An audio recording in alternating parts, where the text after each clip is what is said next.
Okay, I am sitting here with the Rev Zero Apple II board. Well, board plus keyboard and power supply. The whole box except the box, right? We're going to power it on for the first time here, hopefully, but I'm going to kind of go over what I've done so far. Got the camera up on a tripod to hopefully capture everything here. But let me do a zoom here and kind of show what's been done so far. Let's see, how does this tripod work, Darren? There, so what do we got? We got a power supply here, a newly refurbished one that I picked up. I plugged it in ahead of time and put a 12 volt light bulb on it to put it under some load. Checked 5 volt, 12 volt rails, both of them checked for about 10 minutes. So it seems to be running clean and clear, at least, and it checked at like 5.1 volts and like 12.02 or something. So I'll back up. What else did I do? On the board itself, I discovered a problem down here. When I went through and started checking chips really close with the magnifying headset, I saw that one of the legs on the character ROM was cracked-ish. So when I went to take the chip off, the leg actually just fell right off. So I will try to repair that chip later, but in the meantime, I found out that the character ROM from the Rev 0 to the Rev 4 boards are the same, and I happen to have a couple of Rev 4 boards sitting aside that one of them, well, at least one of them, is going to be a donor. So it was a donor in this case. Grabbed the correct ROM off there, put it on here, deoxidated the socket first, and put it in. I then went through and I took out all the memory chips, the rest of the ROMs, and the CPU, deoxidated those sockets and put them back in, double checking all the pins, making sure everything's, copacetic, and it looked like it was good. Have not done anything to the keyboard other than just attach it, so we got, in theory, a good power supply, and as much as I can do on the board as, humanly possible, I guess. I got the output running to the composite in on the RetroTink, and the RetroTink is set up. Right now, we'll tighten this down. Grab my Mountain Dew.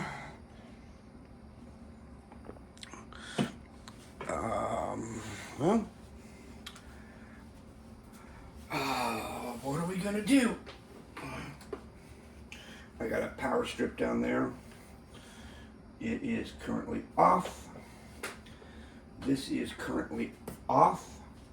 Power supply, yep. So we'll plug that in.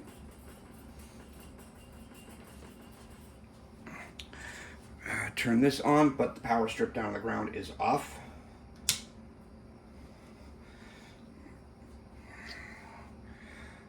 Oh, you know what else I wanted to do? Connect the speaker. That's what I forgot. Well, let's connect that up real quick. Right here is the speaker. And we'll put that right here, kind of where it goes.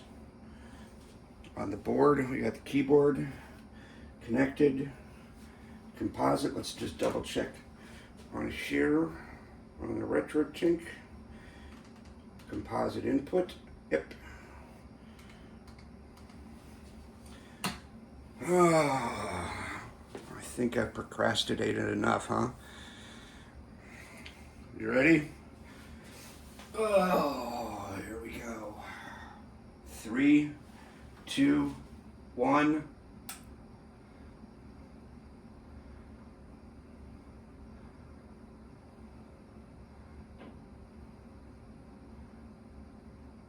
Well, all we have is black on the screen.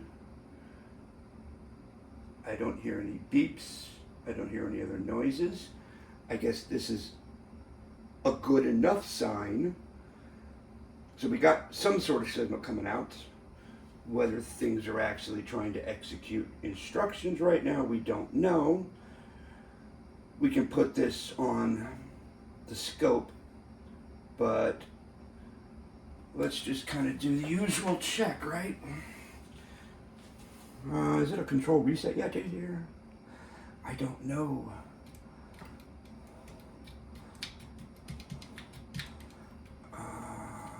I'm assuming there should be some power light on the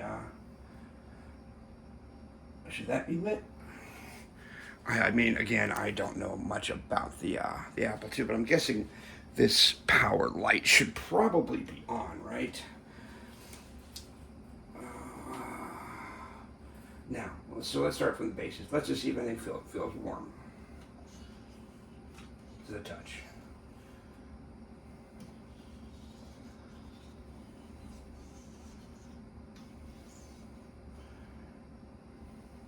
No. Well, I mean, no.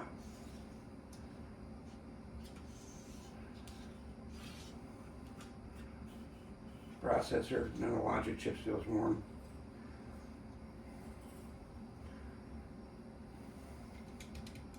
Does that reset switch work? Feels like it's not pushing all the way down.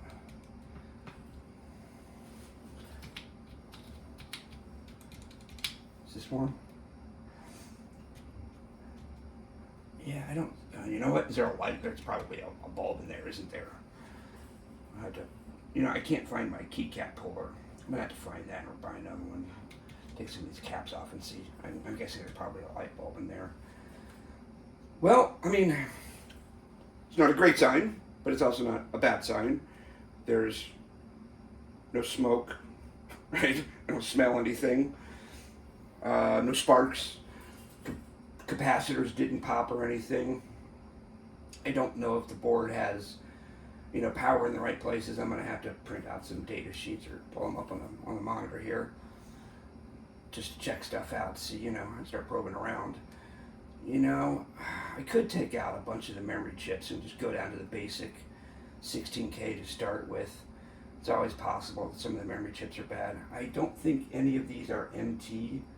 I think they are Motorola, MOSTEC, and something else. I didn't see any MT RAM on here, so that's a good sign.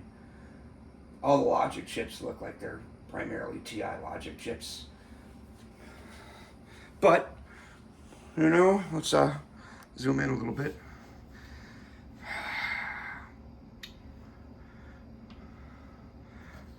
I'll show you what it looks like on the screen. Oh, there.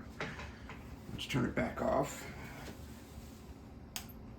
And that's good. So the RetroTink at least is trying to do something. It's getting signal, right? So we know that. There's what it does. Well, you know what? We will start there. We'll claim a little bit of victory in that it didn't explode. Kind of scary how, you know, you reduced victory down to it didn't blow up. But that's it for now, and I will probably take apart part of that keyboard because I think you got to hit like a reset or something to get it to come up to a monitor prompt. And maybe we'll get it over on that side of the bench and get the scope out and start looking at it from there. Anyways, there is the Rev Zero right now, the start of it. Turn it off. More to come later. Laters.